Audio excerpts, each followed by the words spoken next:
حضرت سعد بن ابی وقاص، حضور صلی اللہ علیہ وسلم نے کتنی اس شخص کی عظمتیں بیان کی، عشرہ مبشرہ سے آبی ہیں، لیکن آپ پر ایک شخص نے 3 الزام لگا دیے۔ اور شاید میں نے پہلے بھی کہا تھا کہ لوگ بڑے سیانے ہیں، کعبے کے اندر سے مٹی لے کے بت بنا لیتے ہیں، اور یہ کسی کو کیسے معاف کریں گے؟ انہوں نے تو جناب مریم سلام اللہ علیہا پہ بھی الزام لگا دیے، حضرت عیسیٰ کی والدہ مریم پہ بھی۔ وہ کسی شاعر نے کہا تھا مخلوق تو فنکار ہے اس درجہ کے پل بھر میں، سنگے در کعبہ سے بھی اصنام تراشے، اور تم کون ہو کیا چیز ہے داغ قبا بھی۔ لوگوں نے تو مریم پہ بھی الزام تراشا۔ یہ معافی دیتے ہیں کسی کو؟ بس ہو گئے پیچھے تو ہو گئے۔ 3 الزام حضرت سعد بن ابی وقاص پہ لگا دیے۔ پہلا الزام یہ لگایا کہ حضرت سعد بن ابی وقاص جو ہیں یہ مال غنیمت برابر تقسیم نہیں کرتے، اور دوسرا الزام یہ لگایا کہ لشکر اسلام کو بھیج دیتے ہیں، خود ساتھ نہیں جاتے، اور تیسرا الزام یہ لگایا کہ مقدمات کے فیصلے میں عدل سے کام نہیں لیتے۔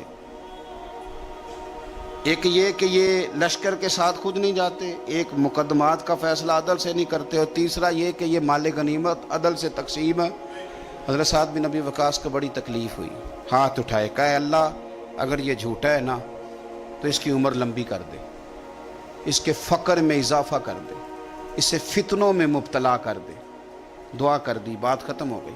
حضرت سیدنا عبد الملک بن عمیر تابی بزرگ ہیں رضی اللہ تعالیٰ عنہ، فرماتے ہیں میں نے اس بوڑھے کو دیکھا جس کے لیے حضرت سعد بن ابی وقاص نے دعائیں کی تھیں۔ اس نے 3 الزام لگائے تو آپ نے جواب میں 3 دعائیں دی۔ آپ نے کہا اے اللہ اس کی عمر لمبی فرما، فقر میں اضافہ کر، اسے فتنوں میں مبتلا کر۔ آپ فرماتے ہیں میں نے اسے دیکھا اتنا بوڑھا ہو گیا تھا، کمر جھک گئی تھی، یہ بھمیں اس کی آنکھوں پہ آ گئیں، چلا نہیں جاتا تھا، اور کبھی وہ مالدار ہوتا تھا، پر حضرت سعد بن ابی وقاص کی دعا نے اتنا پیچھا کیا کہ در در کی بھیک مانگنے پہ مجبور ہو گیا، اور بڑھاپے میں بھی اس کے فتنے کا یہ عالم تھا کہ ضعیف ہو گیا، عورت کی خواہش رہی نہیں وجود میں، لیکن پھر بھی راہ جاتی عورت کو چھیڑ دیتا تھا، اور یقیناً پھر اس کی وجہ سے وہ مار کھاتا تھا چوکوں اور چوراہوں میں۔ تو لوگ اسے کہتے تھے کہ تو اس عمر میں بھی باز نہیں آتا، تو وہ کہتا تھا میں تمہیں کیا بتاؤں، سعد بن ابی وقاص کی دعائیں میرا پیچھا کرتی، وہ میں نے ان کو تکلیف دی تھی، تو آج تک میں فتنے میں مبتلا ہوں، فتنے میں کہ میں جاتی جاتی خاتون کو پتہ نہیں مجھے کیا ہو جاتا ہے، اور پھر مجھے بے عزتی کا منہ دیکھنا پڑتا ہے اور رسوائی کا۔ تو کیوں لوگ بد دعائیں لیتے ہیں، اور کیوں کر کے لوگ اتنا سخت اپنے آپ کو بنا لیتے ہیں کہ وہ نیک صالح اور پاک لوگوں کے بارے میں بھی ان کے نظریات اس طرح کے ہو جاتے۔ خدا را زندگی میں بڑی تکلیفیں آ جائیں گی اگر ہم ان چیزوں سے نہیں بچیں گے۔ یاد رکھیں جیسا کریں گے پھر ویسا بھریں گے، بولیں بھی سوچ کے، چلیں بھی سوچ کے، مخالفت بھی کریں تو سوچ کے، اور اتنی جتنی کسی کی بنتی ہے۔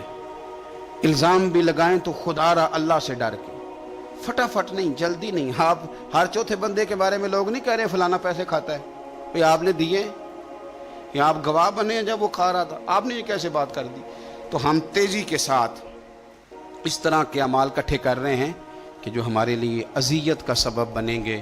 میرے رب نے فرمایا احسان کرو، نیکی کرو، تاکہ بدلے میں تمہیں بھی نیکی ملے۔ حل جزاء الاحسان الا الاحسان، کیا ہے نیکی کا بدلہ سوائے نیکی کے؟ اپنی زندگی میں کوشش کریں کوئی بد دعا نہ لیں، کسی کو اتنی تکلیف میں مبتلا نہ کریں کہ پھر وہ رب کریم کے دروازے پہ جھکے اور ہمارے لیے وہ بد دعائیں کرے۔ اللہ کے حضور حاضر ہوں، کوشش کریں کہ بھولے سے بھی کسی شخص کو ہماری وجہ سے تکلیف نہ پہنچے۔ اللہ ہمیں سمجھنے کی توفیق عطا فرمائے۔